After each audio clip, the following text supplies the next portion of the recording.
This is Margaret Chrisham. In Module 4, we'll be examining transformational teaching through different lenses. A historical perspective of education in the Caribbean. Anglophone Caribbean Community, or CARICOM, is a grouping of democratic states located in the Caribbean Sea that have a shared history of over 300 years of British colonization. The region is geographically composed of 10 independent small island states: Antigua and Barbuda, Bahamas, Barbados, Dominica, Grenada, Jamaica, St. Kitts and Nevis, St. Lucia, St. Vincent and the Grenadines, and Trinidad and Tobago, 2 independent territories located off the main island of South America. There's also Belize and Guyana, and 4 British dependencies: Anguilla, British Virgin Islands, Cayman Islands, and the Turks and the Caicos Islands. Formal organized education began there with the establishment of Codrington Grammar School in Barbados in 1743, and continued with the British colonial rule of the educational system within CARICOM states and schools, continuing to reflect the academic traditions of their former colonizer. Early developments in formal education. The British model of formal education within the Caribbean dates back to the 1834 Emancipation Act, which provided the first opportunity for mass schooling within the region for a population comprised largely of ex-slaves. The Negro Education Grant was endowed by an inheritance left by Lady Miko in 1690 and issued to religious groups solely for constructing schools. Prior to emancipation, opportunities for the education of African slaves within the British West Indies were practically non-existent, and where they did exist were met with harsh opposition from plantation and slave owners.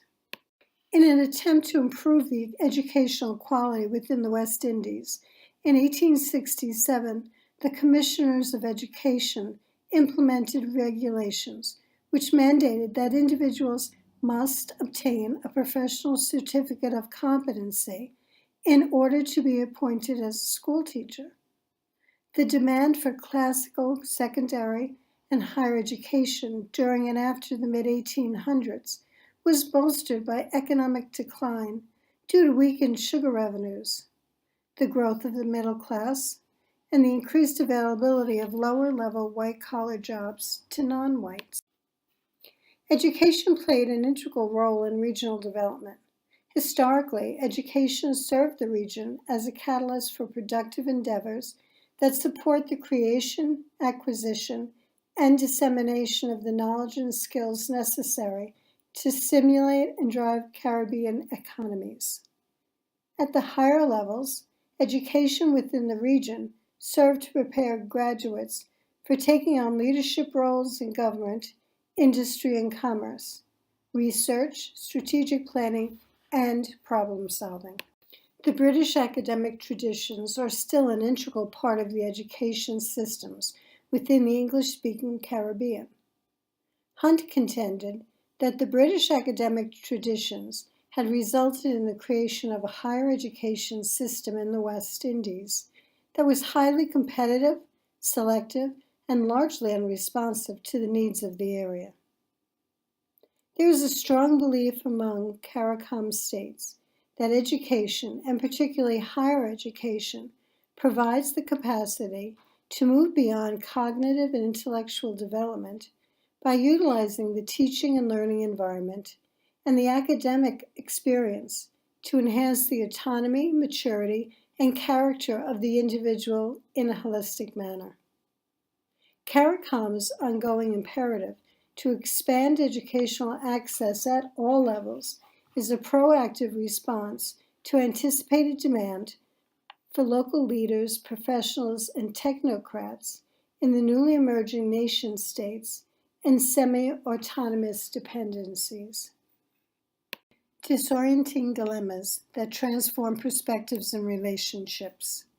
A dominant element in the theory of transformative learning is the concept of a disorienting dilemma, and generally regarded as the first phase or the beginning of the transformative process.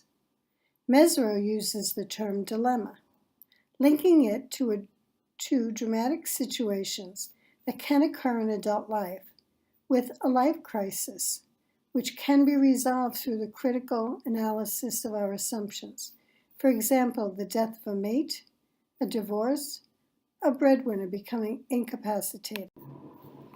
If we try to synthesize the findings from the analysis of the newer school of transformative learning, we can surmise that some characteristics of the disorienting dilemma are that the disorienting dilemma may come from external and internal factors toward the individual. It may refer to an intense experience or mild situations that, however, give the appropriate stimuli for activation. It is usually an arduous process for the individual. It may involve a specific sudden event that causes the start or a series of cumulative events, an evolutionary spiral path which, under the appropriate conditions, will lead to the activation of the process. On its own, it's not given that an event is disorienting to the individual. The person may not be able to manage it. Other conditions that are relevant to each individual are therefore necessary.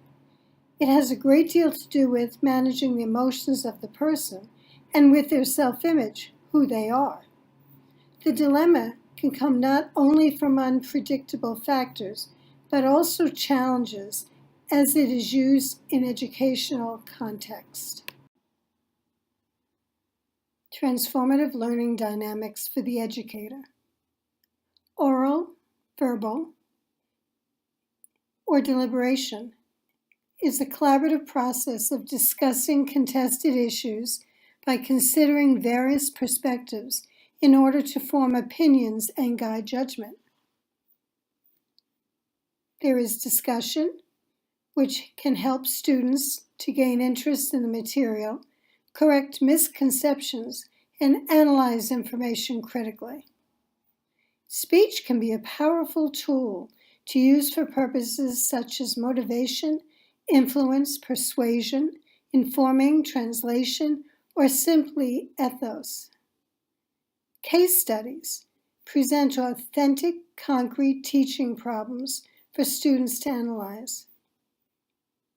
Life histories, narratives, storytelling, critical incidents, these give learners the opportunity to understand and reflect on their own experiences as well as the experiences of others.